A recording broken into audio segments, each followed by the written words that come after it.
Bonsoir tout le monde, je suis Dr Asma Amdouni, médecin généraliste marocaine à Bouches d'Or. Donc aujourd'hui on est le 30 décembre 2023 et bientôt on dira adieu à l'an 23 ou 2023. Je vous souhaite une excellente année, nouvelle année, joyeuse et plein de belles surprises. Je vous souhaite toute la prospérité, que ce soit et toute la réussite, que ce soit sur le plan personnel ou professionnel. Alors ce soir, je vais discuter avec mes abonnés que je respecte. On va essayer de mener une discussion de cerveau à cerveau. Donc les sentiments sont interdits, ok. La subjectivité est vraiment interdite. Les crachats et les vomissements de toutes les peines et les douleurs que vous avez dans votre cœur sont interdites. C'est-à-dire que si vous avez une colère envers vos parents, envers votre entourage, envers des gens qui vous ont fait mal, donc je vous prie de bien vouloir vous protéger et, euh, inhiber, si vous voulez, ce qu'on appelle un déplacement des sentiments, c'est-à-dire que tu as des sentiments envers quelqu'un et puis tu les craches face à une autre personne. D'accord. Alors tout cela pourquoi? Eh bien, pour assurer une certaine atmosphère neutre et pragmatique pour discuter clairement, honnêtement et surtout brièvement. Le sujet d'aujourd'hui, c'est que je veux vraiment prendre votre avis par rapport à qu'est-ce que vous attendez de moi durant l'an 2024. Alors moi, j'ai des propositions, ok. Je vais les présenter et si vous avez un autre avis, si vous avez des exigences auxquelles je pourrais répondre, parce que quand même, je ne suis pas une fée, je ne peux pas réaliser tout ce que vous voulez. D'accord. Voilà pourquoi j'ai commencé par dire que les sentiments sont interdits ce soir. Alors les propositions que j'ai, d'abord je vais commencer par me présenter et vous expliquer pourquoi j'agissais d'une façon plus ou moins bizarre par rapport à ce qu'un médecin ou ce qu'on attend d'un médecin. Alors, premièrement, mon but principal des réseaux sociaux, je l'ai fait parce que j'ai perdu ma grand-mère. Et je suis passée par des moments difficiles sur le plan psychique.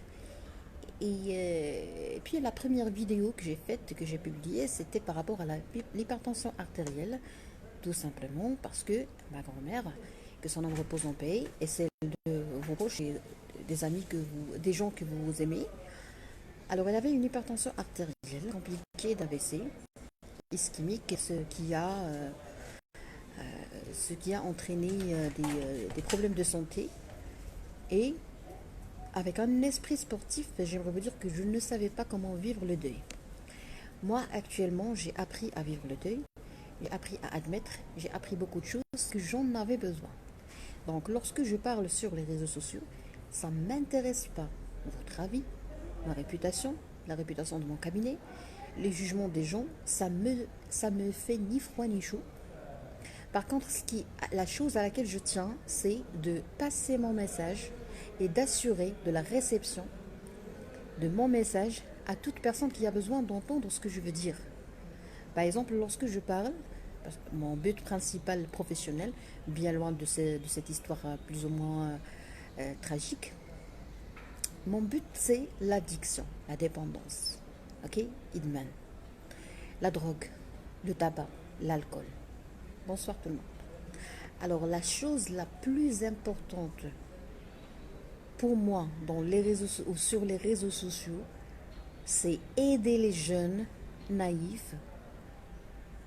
Pourquoi? Eh bien, pour les faire sortir, c'est comme si j'ai envie de prendre la main de toute personne qui me suit et qui a besoin de moi et qui a besoin de certaines informations ou de certains conseils.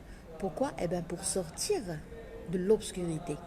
Parce que moi, j'ai déjà vécu l'obscurité, je sais très bien de quoi je parle, et c'était pas intelligent de ma part. Pourquoi? Parce que dans la vie, il y a plusieurs types d'intelligence. Il y a 9 types. Je vais essayer de m'en rappeler et vous pouvez m'aider si jamais je rate une ou plusieurs.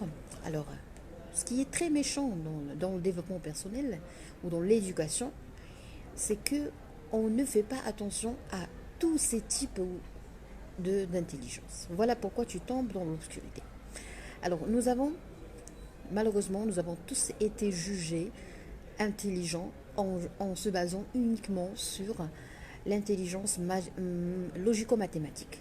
C'est-à-dire, si tu es sciences maths, si tu fais sciences maths, tu es meilleur que les sciences expérimentales, et les sciences expérimentales sont meilleures que les gens littéraires.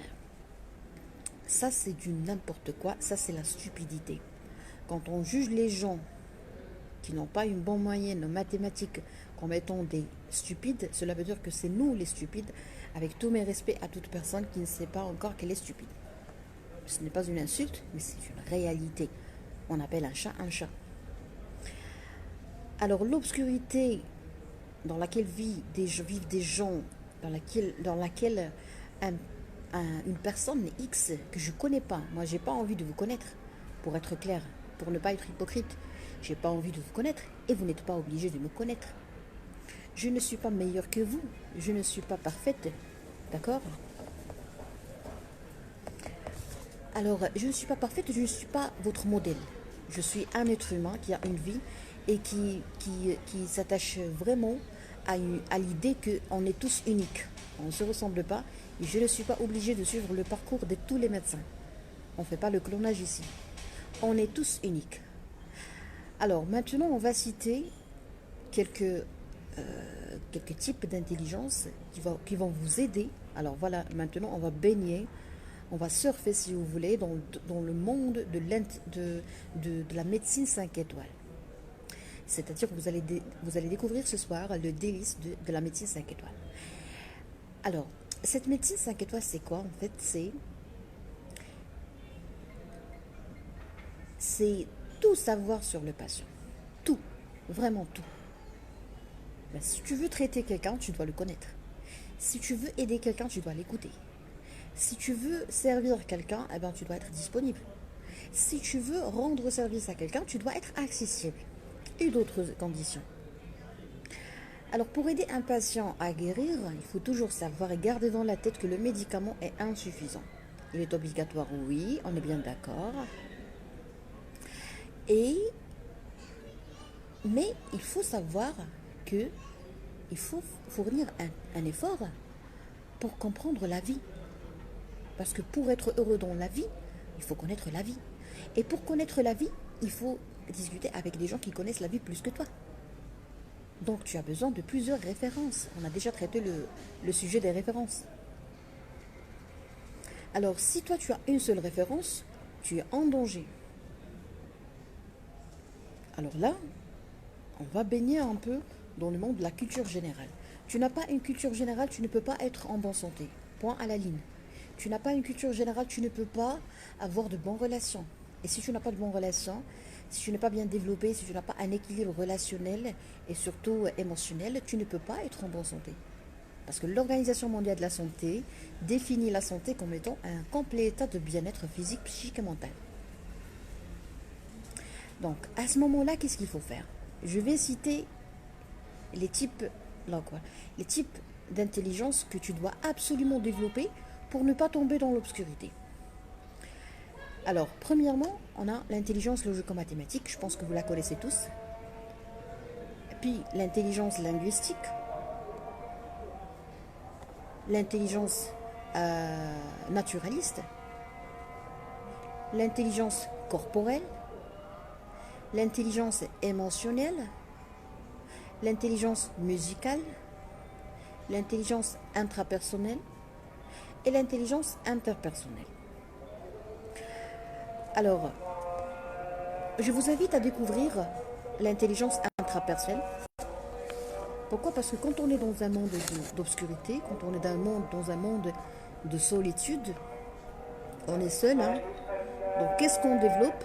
On peut développer une certaine intelligence intrapersonnelle et on peut arriver à un stade, on peut renforcer notre personnalité, notre confiance en soi et la solitude, excusez-moi,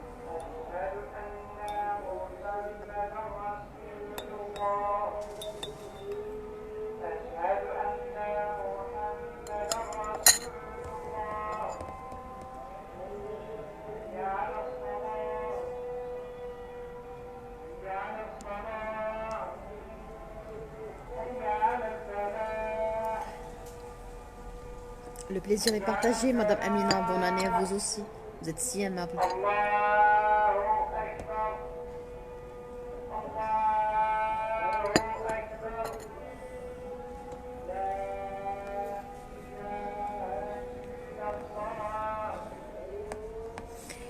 D'accord, donc nous avons un paramètre très important dans la dépendance, dans la dépression, dans l'alcoolisme, dans le tabagisme et dans beaucoup de choses. Alors, ce, ce- cet élément essentiel, c'est quoi?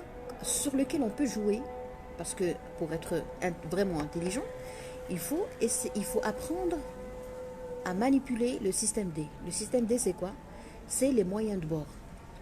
C'est le système de dépannage. Tu dois t'en sortir. On ne doit pas continuer à pleurnicher parce que ça va rien résoudre et ça va rien changer. Il y a une réalité, il y a une seule réalité et tu es là pour d'abord admettre et par la suite tu vas vivre avec. Donc, l'élément en commun que je trouve chez toute personne qui a une dépression, tabagisme, dépendance, addiction, tout ce que vous voulez, c'est quoi? Eh bien, c'est la solitude. Donc, puisque nous avons un problème de solitude, on peut, et je pense qu'on est obligé d'apprendre à bien vivre la solitude. Bien vivre la solitude, c'est-à-dire que tu as une énorme opportunité, une grande opportunité. Pourquoi? Pour développer ce qu'on appelle l'intelligence intrapersonnelle. C'est-à-dire que toi, tout seul, quand tu es tout seul, tu régénères ton équilibre, tu stabilises ton équilibre énergétique. Et ça, c'est merveilleux. Ok? Bonne année pour vous, plein de bonheur, de joie et de bonheur. Merci à vous aussi, vous êtes magnifiques. Bonsoir tout le monde. Alors, tu peux extraire de l'énergie dont tu as besoin, de la confiance en soi dont tu as besoin, de quoi? De la solitude. Ça vous paraît bizarre, mais c'est vrai. Alors, imaginons, alors maintenant, on va vraiment aborder un sujet de l'intelligence médicale, si vous voulez. J'ai un patient déprimé. Il va tomber dans la solitude. Il va se sentir seul et solitaire. Donc, qu'est-ce qu'il faut faire? Il faut assurer une certaine éducation. Voilà mon projet, moi. Il faut assurer une certaine éducation dès un bas âge, c'est-à-dire dans les écoles. Je vais normalement enseigner les enseignants ou enseigner les instituteurs pour qu'ils comprennent que les enfants ne sont pas stupides. Les enfants sont uniquement différents. Et si je ne respecte pas la différence des enfants, cela veut dire que moi, je ne suis pas intelligente. Et si je compte uniquement sur l'intelligence logico-mathématique pour classer les enfants et classer les élèves, cela veut dire que moi, je suis en train de traumatiser des personnalités qui sont en train de se développer. Vous voyez? Donc la dépression et toutes les maladies associées à la dépression, et également le tabagisme et l'alcoolisme, et toutes les maladies, tous les cancers secondaires au tabagisme, sont dus finalement à quoi? À un déséquilibre énergétique, à un déséquilibre émotionnel. Tu es faible devant le tabac, tu es faible devant l'alcool, tu es faible devant la glace, tu es faible devant les pâtes, tu es faible devant les gratins, tu es faible devant les plats copieux. On a tous une faiblesse. Moi, je viens de commettre une erreur diététique. D'accord? Pourquoi? Parce que j'ai été faible. Donc, j'ai traité une faiblesse par une erreur diététique. Quand j'ai une autre faiblesse, qu'est-ce que je fais? Eh bien, je fais du shopping. Donc, je fais du mal à ma poche. Pourquoi? Eh bien, pour camoufler et cacher une faiblesse. D'accord? Et plus on parle avec nous-mêmes, et plus on établit une bonne relation avec nous-mêmes, plus on comprend les faiblesses, et ça va nous permettre de limiter notre recours à des comportements qui sont vraiment nocifs pour la santé, et ainsi on pourra réduire le risque ou la probabilité de tomber dans des maladies physiques qu'on peut toucher, qu'on peut visualiser, qu'on peut objectiver par des scanners, par des explorations radiologiques. Cela veut dire quoi? Cela veut dire que quand je parle d'un problème relationnel ou d'un problème de communication intrafamiliale, voilà ce que je faisais en arabe durant mes lives, j'ai échoué à transmettre cette idée. Quand je parle de ça, cela ne veut pas dire que j'empiète sur le travail des sociologues ou des psychologues ou des psychiatres, non. Je parle de la médecine 5 étoiles. Je m'explique. Quand le médecin te dit tu ne dois pas boire de l'alcool, tu ne dois pas fumer, tu as un cancer, tu as une tuberculose avec une exacerbation d'une bronchopneumopathie chronique obstructive. Pour simplifier les choses, le médecin te dit que tu as un grave problème au niveau des poumons. Tu ne dois pas fumer. Alors toi, tu te dis, je ne vais plus fumer parce que je ne veux pas avoir un cancer. Très bien. Mais quand tu rentres à la maison et que tu vois une femme, ton épouse, ta chère épouse, fâchée, déjà le fait d'être fâché, c'est pas intelligent, c'est très stupide d'être fâché. Parce que quand tu es fâché, tu traumatises et tu fragilises le système immunitaire et tout le fonctionnement de tous les appareils, tous les organes du corps de la personne en face. D'accord? D'accord. Alors, on va partir très doucement pour bien comprendre pourquoi je faisais des lives en arabe d'une façon très populaire. La communication intrafamiliale, reprenons notre exemple, un monsieur qui a un cancer, qui a une tuberculose pulmonaire, qui a une BPCO, qui a un problème au niveau des poumons, alors il ne doit pas fumer. Il ne doit pas fumer. Mais pourquoi il fume? Parce que son épouse, il a une cause. Parmi ces causes, nous avons les problèmes de communication intrafamiliale. Alors, comment peut-on gérer ça? D'abord par admettre et comprendre. Parce que quand moi je suis médecin généraliste et que je te dise que on doit traiter le sujet des relations familiales, il y a un philosophe parmi les spectateurs qui me dit ce n'est pas ton affaire, tu te mêles des affaires des autres, tu n'es qu'une doctoresse, tu n'es qu'une machin. Alors là, je comprends que le monsieur est ignorant par rapport à ce que je suis en train de dire. Mais quand on est ignorant, je pense que ça serait très gentil pour les ignorants, je pense que ça serait très gentil de garder le silence. Parce que le silence, c'est vraiment le langage des sages. D'accord? Le silence, c'est merveilleux, c'est une réponse déjà. C'est une réponse pour les imbéciles. Et puis, c'est le langage des sages. Par exemple, si mon époux me dit je suis tellement amoureux de toi, je peux très bien sourire ou le regarder sans parler. Et il va comprendre mon sourire. Et il va aimer mon sourire. Il va aimer mon silence. Vous voyez, il y a un message qui passe. Mais ce ne sont que les sages qui comprennent ce message de silence. D'accord? Alors, tout ça pour vous dire qu'il y a une grande liaison entre ce que tu dis, ce que tu prononces, les grimaces, la mimique, les expressions faciales, d'accord? Et ce que tu ressens. Et ce que tu ressens va être traduit en comportement. Et ces comportements peuvent être très bien nocifs pour ta santé. Je te dis, il ne faut pas fumer. Tu fumes, tu brûles tes branches. Mais toi, tu ne peux pas ne pas fumer. Pourquoi? Parce que tu as un problème relationnel dû à un problème d'intelligence émotionnelle ou relationnelle ou sociale. Alors, cela veut dire quoi? Cela veut dire que pour être en bonne santé, il faut absolument être bien cultivé. Pour être bien dans votre peau, qu'est-ce qu'il faut faire? Eh bien, il faut absolument faire beaucoup de lecture. La bonne lecture, c'est-à-dire tu lis un livre écrit par un professeur de médecine ou des professeurs, ok? Ne lisez pas tout ce qui est philosophique si vous voulez traiter tout ce qui est médical. Alors là, c'est une autre parenthèse. J'ai fermé la première, ok?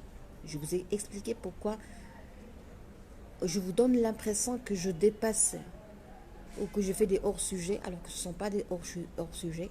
Okay, ce sont une recherche que je faisais sur internet, j'ai pris ce que je veux et là vraiment je suis arrivée à un stade de satiété en matière d'idiotie électronique. Okay, alors on a fermé la première fenêtre. Est-ce que vous avez des questions? Est-ce que vous avez des propositions? Est-ce que vous avez quelque chose à me dire? À vous la parole.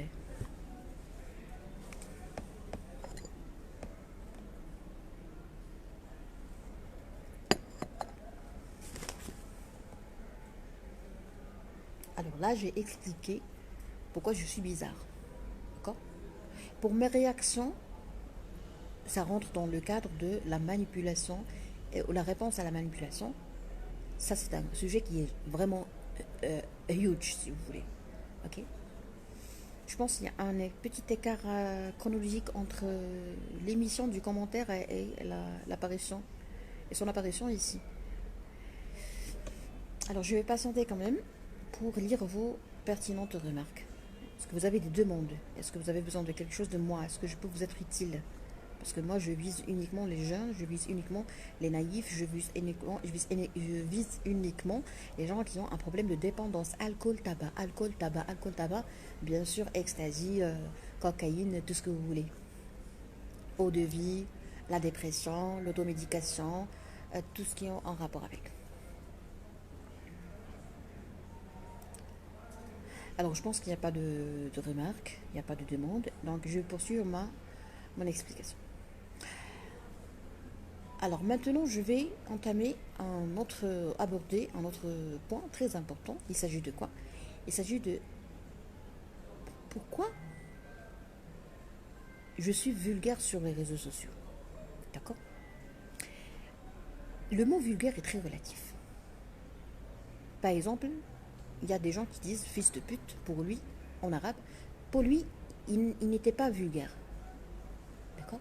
Mais pour toi, c'est la catastrophe. Pour moi, c'est une catastrophe. D'accord? Donc, vulgaire ou pas, c'est très relatif. Ça, d'une part. D'une autre part, il y a des gens qui croient qu'au cabinet, je suis vulgaire avec les gens. Jamais. Et c'est impossible et c'est interdit. N'imaginez jamais que je pourrais être aussi ferme. Je n'ai pas le droit d'être ferme avec les patients. Donc, plus être impoli, ça c'est autre chose. C'est une erreur, c'est un crime. Le patient peut très bien porter plainte contre moi. Pourquoi? Parce que je l'ai insulté. Nous, les médecins, dans notre cabinet ou dans notre pratique quotidienne, professionnelle, on est souvent insultés. Par exemple, dans les hôpitaux, dans les urgences, au cabinet, non. Mais dans les urgences, on est toujours insulté. C'est-à-dire qu'un patient, il peut très bien avoir un malentendu avec un médecin, il peut insulter et attaquer toute l'équipe. D'accord? On est habitué aux gens impolis. Et on ne répond jamais par la vulgarité, on ne répond jamais par l'impolitesse, on ne répond jamais à ça, on ne réagit pas. D'accord? Donc, quand on reçoit une remarque sur le plan personnel, parce que moi maintenant, vous devez toujours garder dans votre tête que je ne suis pas une doctoresse sur les réseaux sociaux. Bon, 1, 2, 3 à tous. Merci, c'est gentil. À vous aussi. Alors, sur les réseaux sociaux, je fais ce que je veux. D'accord? Parce que vous n'êtes pas des patients. Alors là, il y a, comme je vous ai demandé au début, on ne va pas utiliser nos sentiments. Les sentiments, c'est pour les bébés. Quand on traite un sujet d'une façon pragmatique, on n'a pas besoin de nos sentiments. Parce qu'on ne fait pas l'amour ici. Je ne suis pas votre copine. Je ne suis pas votre maman. Si vous avez besoin d'affection, alors cela veut dire que vous êtes malade. Et si vous êtes malade, vous n'avez pas le droit de m'imposer des choses sur les réseaux sociaux. Vous devez solliciter votre médecin traitant. D'accord? Alors,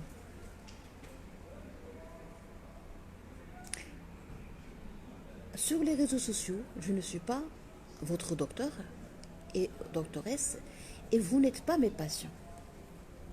Donc, quand tu n'es pas patient de quelqu'un, quand tu n'as pas un contrat avec quelqu'un, parce que si tu es mon patient, automatiquement, il y a un contrat entre nous. D'accord? Alors, quand il n'y a pas de contrat entre nous, je n'ai rien à respecter. Il n'y a aucune clause à respecter. Vous voyez? On est ici en train de rêver. Les réseaux sociaux, c'est un rêve. Je vais vous dire quelque chose et vous allez être étonnés. Et comme a dit Gad Elmaleh, est-ce que vous êtes prêts à être étonnés? Saviez-vous que tous mes lives sont rediffusés en direct sur une page, une fausse page, ok, que j'ai déjà porté plainte contre elle pour usurpation d'identité. Et cette page, ça fait plusieurs années que je dépose des plaintes chez le procureur. Elle est toujours active, elle marchandise des médicaments, elle arnaque des gens, et moi je suis incapable de gérer ça. Parce que tout ce que je peux, c'est déposer des plaintes. J'en ai déjà posé assez. Voilà pourquoi j'emmerde tous les détails des réseaux sociaux. Je ne vous fais pas confiance et vous ne devez pas me faire confiance parce que vous pouvez. Cette cet épisode, elle peut très bien être maintenant rediffusée, c'est-à-dire que vous pouvez très bien être en train de revoir la rediffusion sur une fausse page qui n'est pas la mienne et qui porte mon nom, qui porte tous les détails de ma vie sur les réseaux sociaux. C'est-à-dire vidéos, publications, tout ce que vous voulez. Ça, c'est le Maroc. Il n'y a pas de sécurité électronique et moi, j'en étais victime pendant des années et ça ne marche pas. J'ai déposé des plaintes et ça ne marche pas. Et la page continue toujours à me créer des problèmes avec les gens. D'accord? Alors ça, c'est grave. D'accord? Puisque vous êtes en train de suivre une doctoresse, et cette doctoresse a été victime d'usurpation d'identité, comment pouvez-vous continuer à faire confiance aux réseaux sociaux? Sauf si vous êtes stupide. Alors si vous êtes stupide, c'est votre problème, ce n'est pas le mien. D'accord? Parce que quand je vous dis que ne faites pas attention, ne faites pas confiance à tout compte qui porte mon nom, cela veut dire que vous êtes en danger. Donc les réseaux sociaux, c'est une boîte de pétri pour moi. Après 3 ans d'études, de recherche sur les réseaux sociaux, après 3 ans de live jour et nuit, j'ai réalisé que les réseaux sociaux sont une grande boîte de pétri. Donc quand je parle quand je démarre mon live, et que je reçois des remarques, surtout les gens qui parlent français ou anglais, et qui m'insultent, qui me rabaissent, et qui me dénigrent. D'accord? Et je vais vous dire un truc. Moi, je ne suis pas un dieu. Je ne suis pas un prophète. D'accord? Quand je reçois de la maltraitance, je réponds par la maltraitance. Je suis comme ça et je resterai toujours comme ça. Alors, il y a 2 cas de figure, il y a 2 moyens de gérer les choses. Quand tu es maltraité par quelqu'un, il faut toujours te demander, est-ce que j'ai mérité ça? Si tu n'as pas mérité la maltraitance, cela veut dire automatiquement que la personne en face a été maltraitée par ses parents. D'accord? Donc, quand je reçois de quand je touche de la maltraitance à mon égard de la part de plusieurs abonnés, de plusieurs classes sociales, de plusieurs niveaux culturels, de plusieurs niveaux sociaux, alors sociaux, alors là, je me dis quoi? Je me dis que je ne suis pas dans le bon bassin. Je me dis que il y a quelque chose en moi. Est-ce que j'ai pas été à la hauteur? Toujours, je me demande. Parce que ce n'est pas une seule personne qui m'a maltraité, c'est plusieurs personnes. Donc peut-être que le problème est en moi. Ok? Alors là, qu'est-ce qu'il faut faire? Il faut quand même s'arrêter, se projeter, faire une petite révision, revoir mes attitudes et tout, et se dire, attends, Asma, est-ce qu'il y a quelque chose qui ne va pas dans ta manière de procéder? Si je revois ma manière de procéder, je vois que les choses ne changent pas, et que je vois que je suis sûre, que j'ai la conviction, la certitude que je ne mérite pas, rappelez-vous bien de ce mot-là, mériter ou pas mériter. Quand je comprends et je suis sûre que je ne mérite pas la maltraitance de la part de plusieurs personnes, cela veut dire que je dois quitter la table. Je ne suis pas dans mon truc. D'accord? Alors, se taire face à la maltraitance, parce qu'il y a des gens qui me disent, docteur, pourquoi tu es une doctoresse et tu réponds à ces idiots? Très bien, ce ne sont pas des idiots, ce sont des gens comme nous, sauf que ces gens, au lieu de grandir dans une famille équilibrée, où tout le monde respecte le père et le père respecte la femme, la mère, et tout le monde se respecte, ils n'ont pas eu la chance de grandir dans une famille. Ils ont malheureusement grandi dans une famille misérable. Pas pauvre, je dis misérable. Alors, quelqu'un qui a grandi dans la misère, jamais, hein, il n'oubliera la misère. Il a de la haine, il a de la jalousie. Alors, ces gens-là, misérables, mal élevés, qui sont pleins de rancune, excusez-moi, mais je n'admettrai jamais et je donnerai jamais à quelqu'un la permission de me maltraiter. On répond à la toxicité par la toxicité. C'est mon principe personnel. D'accord? Je ne vais pas le changer pour que vous soyez en forme. Par contre, je peux utiliser ce qu'on appelle la diplomatie ou c'est de l'hypocrisie élégante. L'hypocrisie élégante, c'est exactement ce que je suis en train de faire maintenant. Je suis en train de discuter, j'ai essayé de parler d'une manière plus ou moins élégante, gentille, polie, ok, acceptable. Pourquoi? Eh bien parce que ça m'arrange, tout simplement. Vous savez, je vais vous dire un truc, je vais, euh, je vais partager un petit secret avec vous. Vous savez que quand je parle en français durant mes lives, je ressens une augmentation du nombre de consultations dans mon cabinet et les gens osent ou commencent à oser m'arrêter dans la rue pour me remercier et pour me féliciter et pour me dire docteur, on a bien apprécié vos lives, pourquoi vous ne faites plus des lives en arabe, vous êtes vraiment à la hauteur. Alors que les mêmes personnes avant, ils ne cessaient pas de me critiquer et me dire vous êtes vulgaire, vous ne ressemblez pas au médecin, vous êtes un mauvais modèle de médecin, exemple de médecin. D'accord? Donc quand je parle en français avec des gens qui ne comprennent pas le français, ils me respectent. C'est bizarre, c'est illogique, je ne comprends pas ça, mais ça marche à fond. Alors moi, je n'aime pas avoir beaucoup de consultations. Je n'aime pas avoir beaucoup de patients. Pourquoi? Parce que je passe en minimum, ça c'est le minimum, j'ai besoin de 30 minutes avec chaque patient. Et des fois, je passe une heure et demie, voire plus. Bon, si j'ai un patient qui veut se suicider, une patiente qui veut se suicider, une patiente qui est diabétique, qui n'est pas déprimée, mais elle est diabétique, elle a beaucoup de problèmes de santé, beaucoup de problèmes relationnels, beaucoup de problèmes familiaux.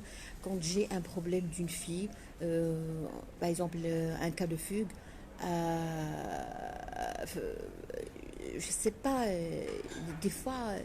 euh, Et des fois, on est amené et on est obligé de rester avec le patient pendant longtemps. Disparition d'une gamine ou d'une adolescente ou d'une préadolescente et la réapparition de cette fille. Donc, toute la famille qui se pose avec des questions, le procureur est mis au courant, la police, beaucoup de choses. Par exemple, nous avons des cas de divorce, donc le médecin généraliste, normalement, il doit être sollicité pour amortir le choc, pour des fois résoudre le problème responsable de cette demande de divorce. Moi, par exemple, j'ai déjà découvert que les mariés étaient, le couple était malade. Ils avaient du diabète non diagnostiqué. Vous voyez? Donc, un médecin généraliste, c'est on dirait un membre de la famille. Bon, pas un membre de la famille, mais c'est quelqu'un qui connaît les familles, qui traite les familles. Vous voyez? Moi, je ne peux pas avoir plusieurs consultations par jour. Voilà pourquoi ça ne m'intéresse pas que les gens disent quelque chose de mal de mon cabinet, parce que j'ai besoin de passer plus de temps avec les patients et ça m'aide à bien enrichir mon étude. Vous voyez? Très bien. Alors, je réponds moi, j'ai une philosophie et je ne vais pas la changer. Je réponds à la toxicité par la toxicité. Et vous n'allez pas croire ce que je vais vous dire maintenant. J'ai développé une immunité contre le pervers narcissique. Et je travaille dessus, je travaille encore dessus. D'accord? Tu peux me séduire, tu peux me traiter d'une façon paralysaque, tu peux avoir un comportement angélique envers moi, ok? Tu ne peux pas me manipuler. D'accord? L'armature contre le pervers narcissique, c'est quelque chose de très très élégant. Hein? Attention, parce que la phase de séduction, elle est irrésistible chez le pervers narcissique. Donc moi, je travaille dans un autre horizon. Vous voyez? C'est-à-dire qu'à chaque toxicité, il y a une réponse à cette toxicité. Si tu es élégant, toxique et élégant, je te réponds par l'élégance. Je réponds à ta toxicité élégante par la toxicité gracieuse. D'accord? Le summum de la toxicité, c'est quoi? C'est la bienveillance. Je vais ouvrir une toute petite parenthèse s'il y a des musulmans ici. mais je souhaite la bienvenue à toutes les croyances, toutes les religions et tout. En islam, nous avons une réponse à la toxicité qui est très toxique et les gens méconnaissent ce détail. C'est quoi? C'est le sourire. On a deux choses en islam qui sont vraiment très toxiques pour les toxiques. Et très toxiques, vraiment ça neutralise, vraiment ça tue la toxicité de quelqu'un, surtout du manipulateur pervers narcissique. Premièrement, nous avons la médisance est interdite. C'est-à-dire le pervers narcissique, quand il vient te dire, alors là, on va ouvrir une autre parenthèse qui est la toxicité, pour que vous sachiez pourquoi je répondais. J'ai été tellement toxique avec les toxiques durant les lives. Alors, la médisance. La médisance est interdite en islam. Tu n'es pas présent, on ne parle pas de toi. On ne dit rien de toi, ok? Alors, le pervers narcissique, qu'est-ce qu'il fait? À un certain moment, il commence à te rapporter des propos, te rapporter te montrer ou te fait écouter des audios. Tu communiques des screens, des captures d'écran. Alors tout ça, c'est le dégoût. Toute personne qui fait ça, toute personne qui te montre son téléphone, qui te montre les messages venus de quelqu'un est une personne qui est toxique. Il baigne dans la toxicité. Toute personne qui te ramène des informations dont tu n'as pas besoin, parce que moi, je n'ai pas besoin de savoir ce que les gens pensent de moi. Ça ne me regarde pas. D'accord? Je prépare ma marcouda tout en s'amusant de ce côté. Merci, bienvenue. Bonsoir, bonsoir. Bonsoir madame. Que pensez-vous du keto comme étant un régime alimentaire pro... Monsieur, s'il vous plaît, ça peut servir les diabétiques. Monsieur Moussa, ben, je vous remercie pour l'attention que vous accordez à mon live. Mais mon live est une réunion avec les abonnés pour mettre les points sur les i. J'essaie de d'expliquer aux gens pourquoi j'agissais d'une façon plus ou moins bizarre, qui ne ressemble pas à celle que j'adopte dans mon cabinet. Et je suis vraiment désolée parce que le sujet ne parle pas du régime. Vous devez, et c'est pas mon spécialité. C'est la spécialité du diététicien. C'est à lui de répondre à votre question. Alors, spéciale dédicace à tous les diététiciens nutritionnistes professionnels.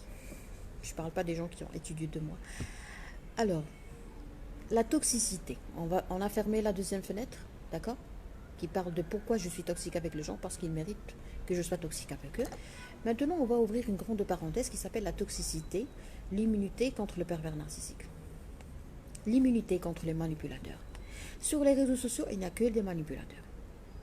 Alors, si un message clair, sharp and hard, un message clair à toutes les belles femmes, les jeunes femmes qui travaillent, qui ont un salaire et qui se baladent sur les réseaux sociaux, vous devez savoir que vous êtes des victimes, vous êtes des proies, vous êtes des cibles.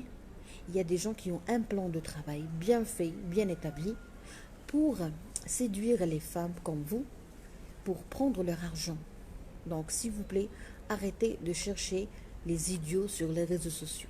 Si tu es une femme, tu as un salaire, tu n'as pas trouvé le mari adéquat, tu n'as pas trouvé un homme qui pourra te bourrer de joie, de bonheur, de charme, de beauté, d'amour, d'affection, d'alimentation affective, cela veut dire que tu es malade. Ok? Tu as un problème. Et ce problème est géré par quoi? Par la réconciliation avec ton enfant intérieur. Donc je vous invite, mes chères dames, qui cherchent des hommes sur les réseaux sociaux. J'ai passé 3 ans d'études sur les réseaux sociaux, je ne trouvais que les clochards, que les salauds, que les manipulateurs pervers narcissiques, que les gens qui ont de la dépendance à la masturbation, que des gens qui ne veulent pas travailler, tous les lâches, les fils de leur maman. Parce qu'un homme vrai, un vrai homme, alors là, je veux vous parler des vrais hommes. Parce qu'il y a un vrai homme, il y a des gamins. Ok? Pour ne pas dire autre chose. Si tu cherches un homme sur les réseaux sociaux, c'est-à-dire que sois sûr, je te jure, que tu ne vas trouver que les gamins. Donc toi, tu n'es pas une vraie femme. Une vraie femme se marie avec un homme qu'elle a trouvé dans la vraie vie. Une femme qui cherche un homme virtuel et tu n'es pas une vraie femme, ou elle est déprimée ou malade. D'accord? Vous voulez avoir une idée sur les caractéristiques des vrais hommes? Ou les caractères des vrais hommes? Parfois les gens sont toxiques, mais en même temps, ils arrivent à nous aménager avec leur bienveillance et une sorte de manipulation. C'est dur parfois à gérer ce genre de leçons. Bravo, c'est des Samir. Vous avez tout dit.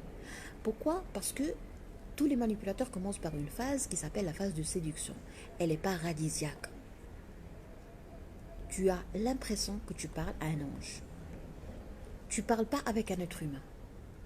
Alors là, il faut toujours garder dans l'esprit que c'est toi qui as attiré cette personne. Comment peut-on attirer les gens toxiques? Premièrement, ils sont plus performants qu'un psychologue pour détecter les gens qui ont de la dépendance affective ou qui ont la peur de l'abandon. Cela ne veut pas dire que tu es faible, non. Parce que eux, ils ne cherchent que les gens qui ont de la confiance en soi et qui ont... Salam Sidi Labas, Allah yطول عمرك مرحبا. Alhamdoulilah, مرحبا salam. Je suis en direct. ما مشكلة مرحبا. Très bien. Donc, on va partir très doucement parce que le monsieur Samir a dit quelque chose de merveilleux, c'est quoi? Il a dit qu'on ne peut pas résister à la bienveillance des gens. Et je vais décrire le manipulateur pervers narcissique, surtout la phase de séduction. Alors, premièrement, dans la phase de séduction, vous devez savoir que le PN, ou le pervers narcissique, ou le manipulateur, sans qu'il soit un pervers narcissique, il est plus performant que le psychologue pour détecter les gens qui ont de la dépendance affective ou les gens qui ont la peur de l'abandon. Donc lui, il a des cibles, il a des buts.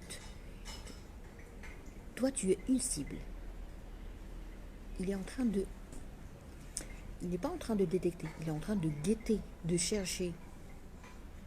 Il est en permanente recherche de toi. Toi, tu as l'impression, après la souffrance, tu as l'impression que tu es nul, que tu n'as pas de la confiance en soi. Alors, le problème, c'est quoi en fait? Bonsoir, docteur, merci à vous aussi. Alors, le problème, c'est quoi? Le problème, c'est que cette personne, elle n'a pas d'énergie. Elle cherche les personnes brillantes, les personnes qui ont une grande énergie. Si tu as été cible d'un manipulateur, cela veut dire que toi, tu es très fort. Tu as de la confiance en soi. Tu es très brillant. Tu ne passes pas inaperçu. Tu as un patrimoine énergétique irrésistible. Alors lui, ce sont des vampires d'énergie. Donc, ils ne peuvent pas ne pas être attirés de ta part. Ça, de un. Donc là, je vais m'arrêter un peu pour vous dire un truc. Les gens qui se sentent bons, honnêtes, transparents, intègres, qui ont de l'énergie, qui ont de la confiance en soi, qui sont uniques, qui ne ressemblent pas aux autres, ce sont des gens spéciaux. Alors, ces gens-là ne doivent pas parler avec n'importe qui. Parce que ce sont des cibles.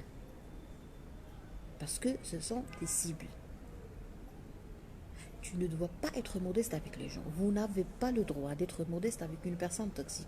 Vous allez me dire, mais comment puis-je savoir si la personne est toxique alors qu'elle paraît vraiment émancipée? Alors, soulignez-moi ce mot-là, émancipée. Ça rentre dans le cadre de la séduction. Quand tu trouves quelque chose de parfait, tu ne peux pas le laisser tomber. Tu trouves une personne open-minded, très bien émancipée, très bien ouverte d'esprit, tout ce que vous voulez. Vous trouvez une personne cultivée, qui sait tout, dans tous les domaines. D'accord? Une personne qui connaît tout, sur tous les plans, tous les domaines. Alors, la séduction du manipulateur également passe par tout ce qui est physique, c'est-à-dire la beauté, le charme, l'élégance, les grandes marques. Tu ne peux pas résister à ça. Excusez-moi, je vais vous dire un truc très important. On ne peut pas résister à la beauté. Sauf si on a une immunité. Et sauf si on est nous aussi beaux. Donc si tu veux renforcer ton immunité contre la séduction du manipulateur, qu'est-ce qu'il faut faire? Il faut que tu prennes soin de toi. C'est-à-dire, tout ce que le manipulateur peut faire, tu dois le faire toi-même. Il prend une douche par jour, tu prends 2 douches par jour. Il prend soin de ses cheveux, tu prends soin de tes cheveux. Il prend soin de son physique, tu prendras soin de ton physique.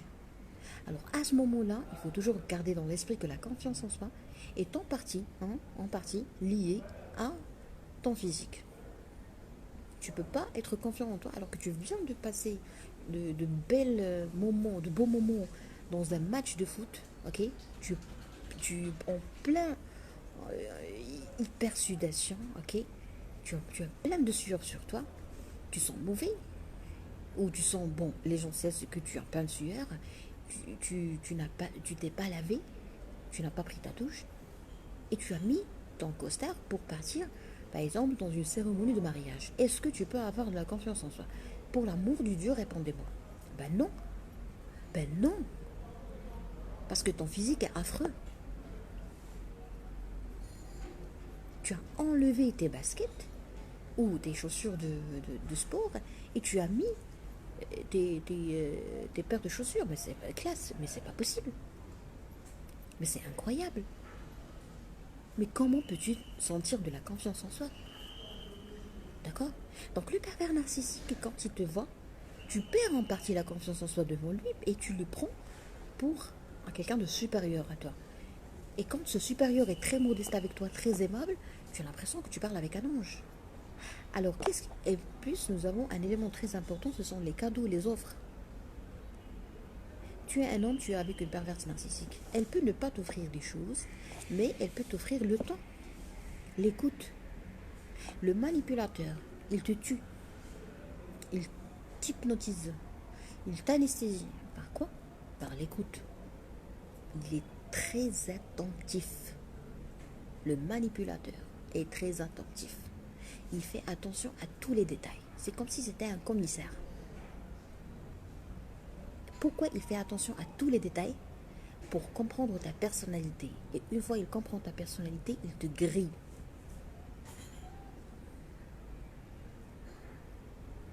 D'accord?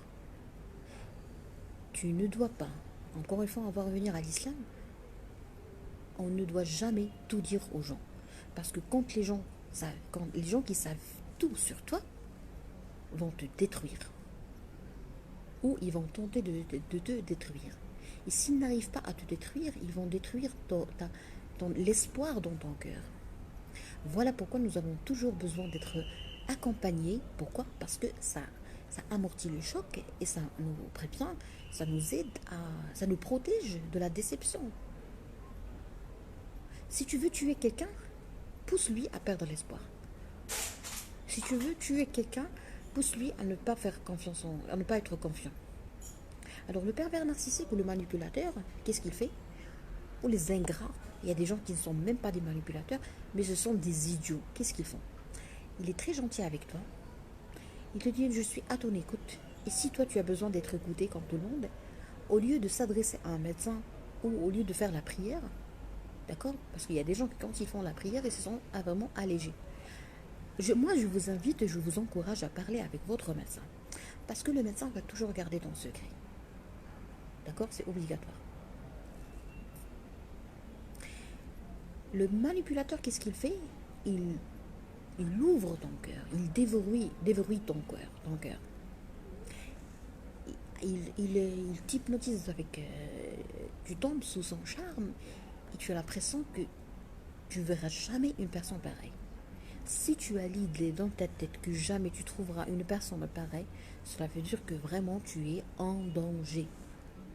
Il n'y a pas d'ange dans cette vie. On n'est pas des anges, donc il n'y a pas d'ange. On est des êtres humains. Alors là, Monsieur Samir, puisque vous avez évoqué un sujet très important, il s'agit de la bienveillance des manipulateurs qui vont nous surprendre par la suite. Je vais vous parler d'un sujet très important que j'ai déjà traité. Ça parle de la dignité. Essayez de rechercher sur YouTube mon live sur la dignité. La dignité est liée à 3 choses. l'indépendance. L'indépendance sur trois plans. Nous avons l'indépendance financière.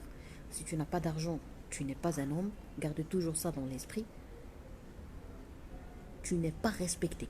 Tu ne pourras jamais être respecté, même par ta famille, si tu n'as pas d'argent. Donc, il faut avoir de l'argent. Et si on a de l'argent, on ne doit pas avoir beaucoup d'argent forcément pour être respecté. On ne doit pas dépenser beaucoup d'argent pour être respecté. On doit respecter notre poche.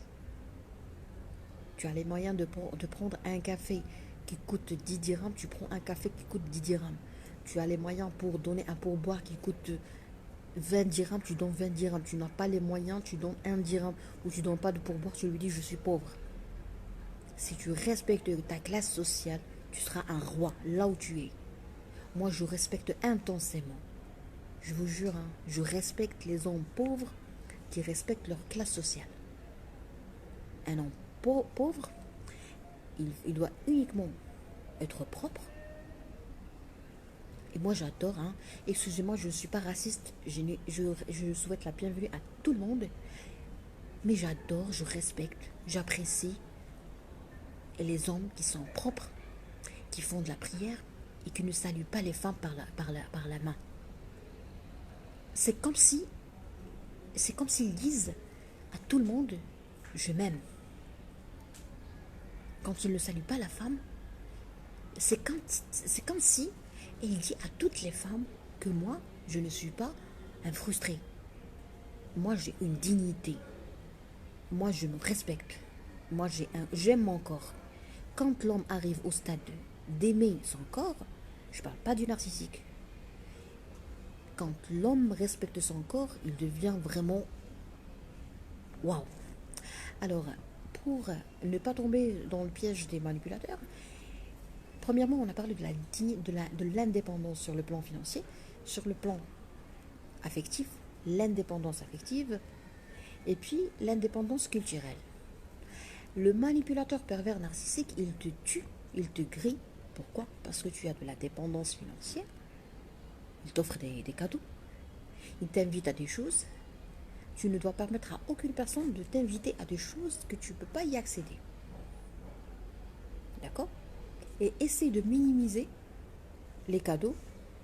Essaie de minimiser les offres. Essaie d'interdire qu'on te donne de l'argent, qu'on te donne des choses, qu'on te paye des choses. Comme ça, le choc va être vraiment réduit. Parce que quand on veut traiter les victimes de pervers narcissiques qui sont tombés dans la dépression, dans la dépendance, dans beaucoup de choses, on trouve quand même, sous la table des choses, des détails qui sont importants. On a la dépendance la dépendance financière. Par exemple, quand tu m'invites à un hôtel que je ne peux pas payer, que je ne peux pas facturer, alors là, je suis victime d'un manipulateur narcissique, mais ce manipulateur m'invitait à des voyages de luxe, à beaucoup de choses. Il m'offrait des parfums que je ne pouvais pas m'offrir. Il me donnait des sommes d'argent incroyables par rapport à ma classe sociale. Vous voyez? Donc, pour réussir à sortir de ce cercle vicieux, de ce labyrinthe dans lequel m'a mise le pervers narcissique, il faut savoir qu'il y a un point très important, c'est la dépendance financière. Je me suis habituée à partir dans des endroits de luxe. Alors que je n'ai pas les moyens, je n'ai pas un travail qui me permet de partir là-bas. Donc la bienveillance que vous avez dit, qui vous hypnotise des gens. Merci pour ce live, docteur. Je vous en prie, c'est... Alors, la séduction, elle est accompagnée dépendance financière. C'est-à-dire, une fois le pervers narcissique enlève la casquette ou le masque de la séduction pour commencer la destruction, démolition. Alors, qu'est-ce qu'il va faire? Il va te priver de ces choses-là. Mais et toi, tu ne pourras jamais quitter le terrain parce que ton corps s'est habitué à ce jour-là. Je vais vous donner un exemple très, très, très, très beau. Il y avait une dame qui travaillait, c'était une serveuse, chef de brigade. dans un hôtel 7 étoiles, je pense, ou 5 étoiles. Bon, ça c'est un exemple de d'habitude, hein. Mais on peut le coller sur le pervers narcissique qui t'habitue à faire des choses. Alors cette dame-là a fait une dépression. Pourquoi elle a fait la dépression? Eh ben, parce que elle vivait dans le luxe, dans la grâce, pendant très longtemps. Quand elle voulait prendre son café après le déjeuner, déjà elle était vraiment habituée à la haute gastronomie. Mais c'était gratuitement, c'était gratuit. Pourquoi c'était gratuit et offert? Parce qu'elle travaillait dedans. Alors après la retraite, on l'a remerciée. On a dit au revoir madame. Pas au revoir, adieu madame. C'est terminé, on n'a plus besoin de vous. Alors quand la dame a décroché sa retraite, qu'est-ce qui s'est passé? Son corps s'est habitué à la haute gastronomie, son corps s'est habitué à la bonne traitance, si vous voulez, aux bonnes manières, et elle a commencé à tout critiquer. C'est un syndrome qu'on doit traiter normalement en médecine 5 étoiles. C'est-à-dire que le médicament de la dépression n'est pas suffisant. Pourquoi? Parce que la dame, quand elle part dans un endroit pour s'offrir un café, une bonne tasse de café, elle a un caractère et des habitudes d'une femme bourgeoise alors qu'elle est pauvre ou elle fait partie de la classe moyenne. Écoutez, apprenez à respecter votre classe sociale, c'est très important. Et si vous voulez l'ascension sociale, c'est pas grave, mais apprenez à prendre les escaliers. Les arrivistes, moi je vous aime pas, hein. Déjà, j'aimerais bien dire ça clairement.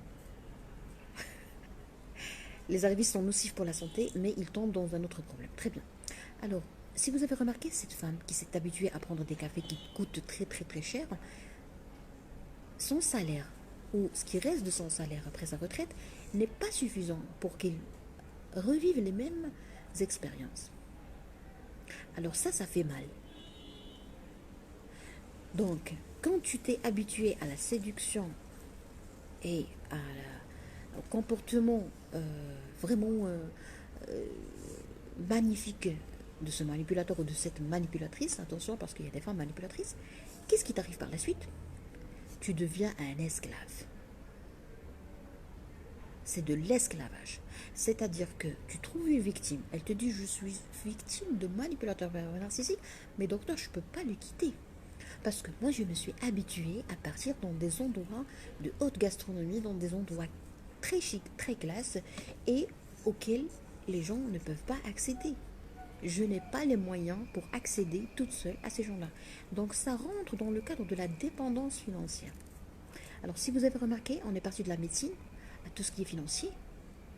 Cela ne veut pas dire que j'ai empiété sur un autre domaine, cela veut dire que c'est ça la médecine 5 étoiles. C'est-à-dire que je creuse et je cherche les petits détails que je vais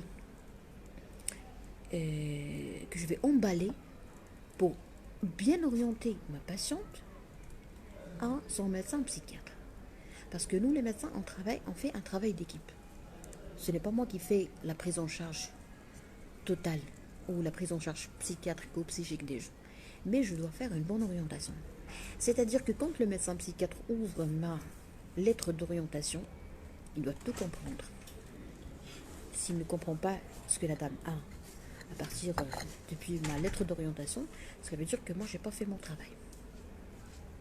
C'est la même chose pour un cardiologue.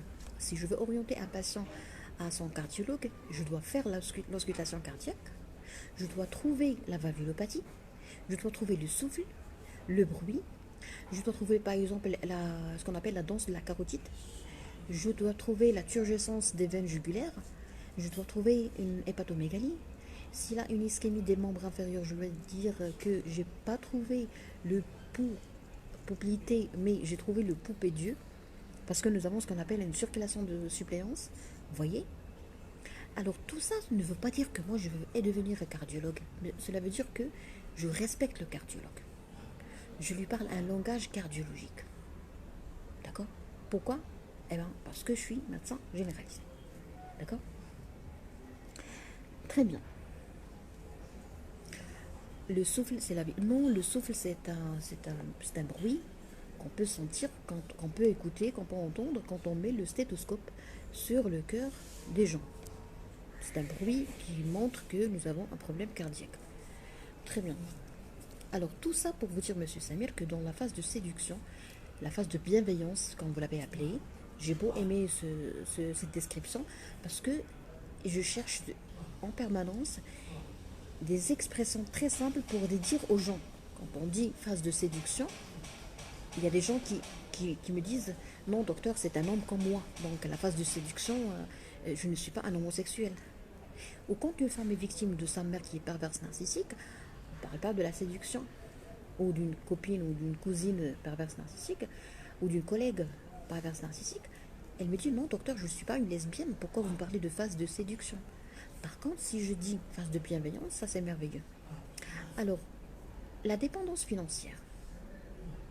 Écoutez, l'éducation financière est une obligation pour être en bonne santé. Alors là, nous les médecins, on a besoin d'un conseiller financier pour nous faire une éducation financière. Pourquoi? Parce que quand je vois un patient qui a un problème financier, qui ne sait pas comment gérer son argent, ça nous arrive, hein. Nous les médecins, on ne sait pas comment gérer notre argent. On a besoin de quelqu'un d'autre pour nous enseigner comment agir d'une façon plus ou moins optimale et sage.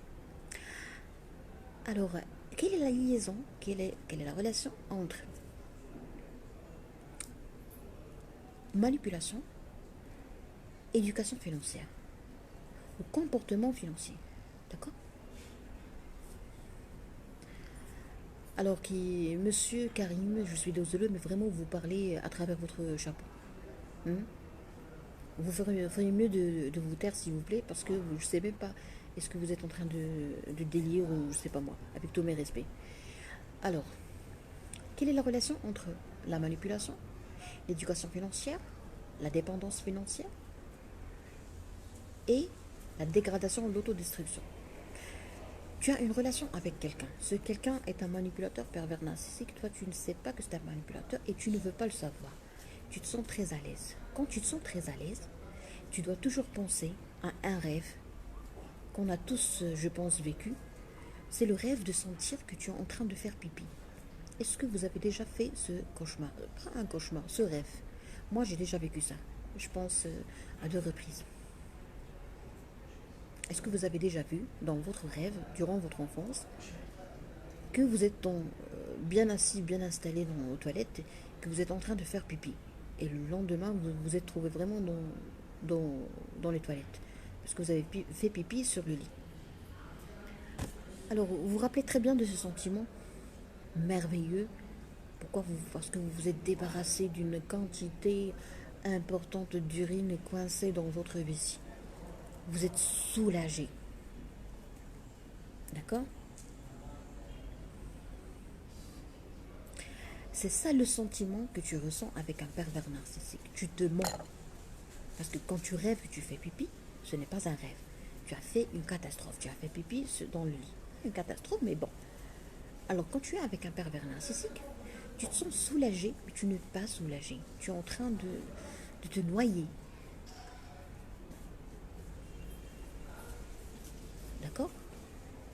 Alors, tu dois avoir des signaux d'alarme, comme une alerte, comme une sonnette d'alarme, si vous voulez.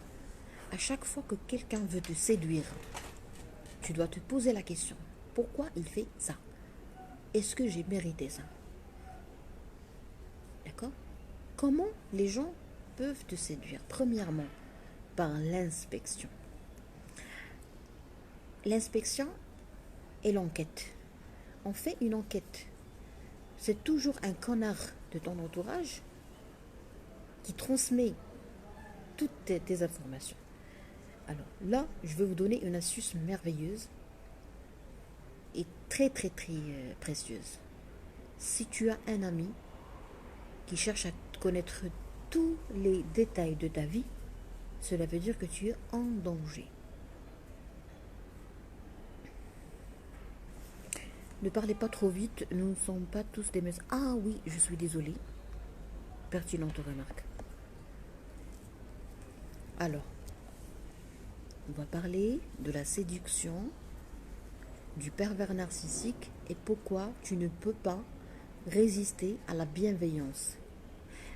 Parce qu'il te traite d'une façon personnalisé et sur mesure. C'est-à-dire, il fait exactement ce que tu aimes, il ne fait pas ce que tu n'aimes pas, il parle de la même manière que toi, il peut même, je vais vous donner des exemples très concrets et répétitifs. Si tu fais de la lecture, il va t'acheter des livres, il va faire de la lecture. Si tu aimes, par exemple, pratiquer un jeu ou un sport, il va pratiquer le même sport. Si tu n'aimes pas une classe, une catégorie des gens, il va te dire qu'il n'aime pas cette catégorie des gens. Il fait une bonne enquête. Voilà pourquoi il garde le silence. Mais le fait de garder le silence et d'écouter les gens, ça les pousse à nous aimer. C'est-à-dire que quand le manipulateur est très très très attentif et vigilant, toi qui as de la dépendance affective, tu vas aimer. Tu vas te sentir compris pour la première fois. Nous, en médecine, on est obligé d'écouter le patient, de le regarder droit dans les yeux, de mettre nos épaules en face des siens, et puis écrire de temps à autre ce qu'il dit. Comme ça, on lui prouve qu'on est attentif et en même temps, on écrit, on note ses remarques. D'accord? Et ça permet aux patients, ça nous permet d'établir ce qu'on appelle une relation de confiance médecin-patient. Donc, le manipulateur, qu'est-ce qu'il fait au début?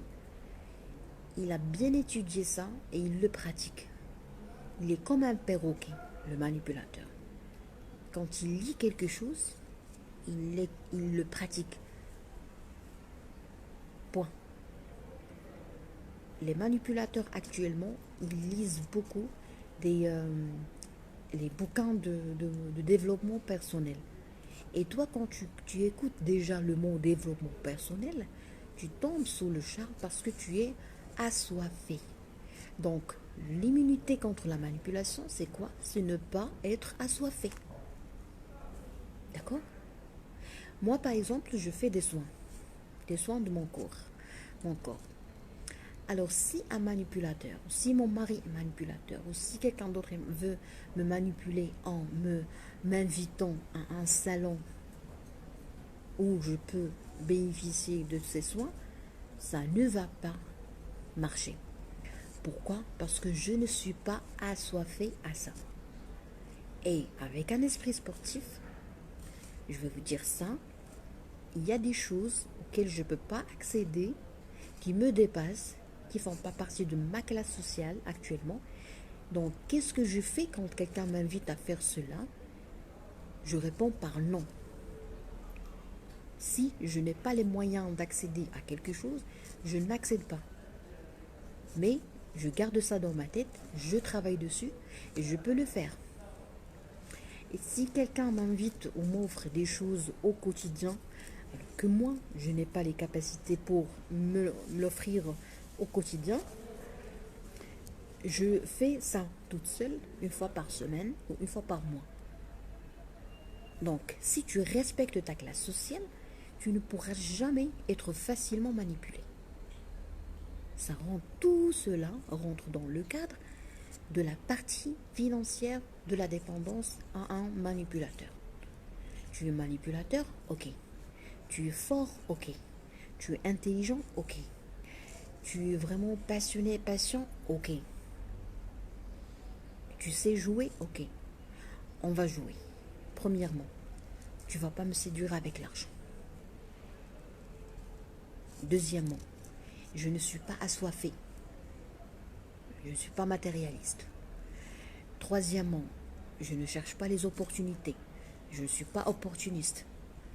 Quatrièmement, je ne veux pas arriver rapidement. Je ne suis pas arriviste. Je respecte ma classe sociale. Si tu me dis, Asma, tu mérites une autre vie, je dois te dire, je ne peux pas le dire maintenant parce que c'est un peu vulgaire, c'est ce qu'on appelle le vitamine, non, la vitamine, pas forcément, mais je pense qu'il faut partir doucement, hein. Je ne sais pas comment vous voyez les choses, comment vous voyez la vie, mais moi, je vois que la vie est merveilleuse quand on respecte notre classe sociale. D'accord? Parce que la vie est simple. Je vais vous dire un truc. Moi, actuellement, alhamdoulilah, je travaille, j'ai mon cabinet, alhamdoulilah. Je peux m'offrir des choses incroyables. Je peux manger tout ce que je veux. Mais actuellement, j'ai repris mon régime et,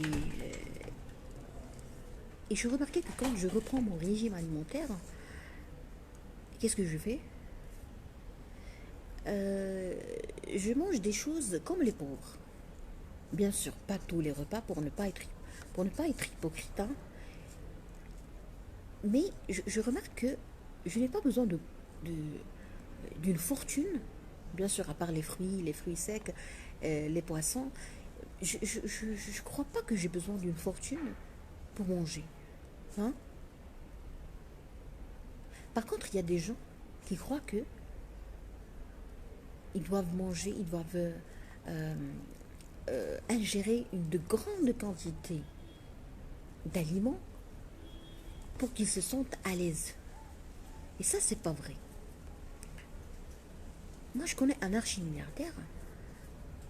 Vous savez, il s'est déjà fait opérer pour un problème cardiaque et le cardiologue lui a dit, vous devez prendre ceci et ceci et ceci dans votre petit déjeuner, et il suit à la lettre ce que le médecin a prescrit.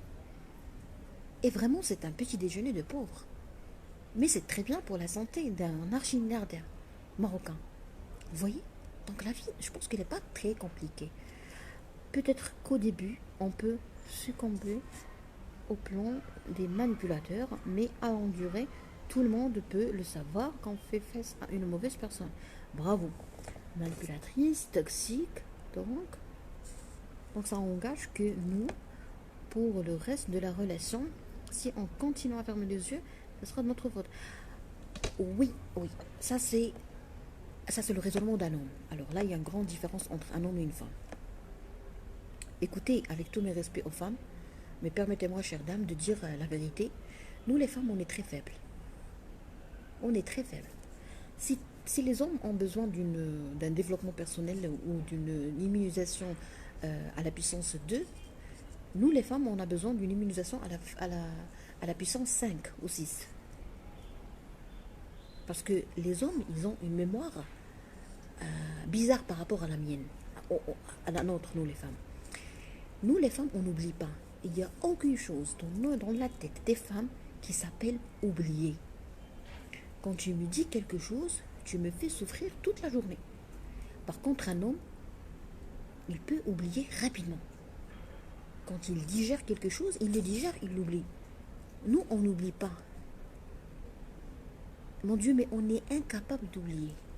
Mais qu'est-ce qu'il faut faire? Il faut avoir des logiciels. Par exemple, moi, bon, tout dépend de la nature des gens, de l'éducation. Il y a des femmes comme moi, par exemple, qui nécessitent un logiciel. Bravo, bien dit. Ah, vous avez aimé cela. Vous avez aimé la vérité par rapport aux femmes. Alors, moi, par exemple, j'ai inventé un système qui est personnalisé. C'est quoi? C'est les fenêtres. Si vous avez remarqué, quand je suis en train de vous parler, je vous dis, on va fermer cette fenêtre. Est-ce que vous avez remarqué ça? Parce que si je ne ferme pas une fenêtre, vraiment, je vais me casser la tête.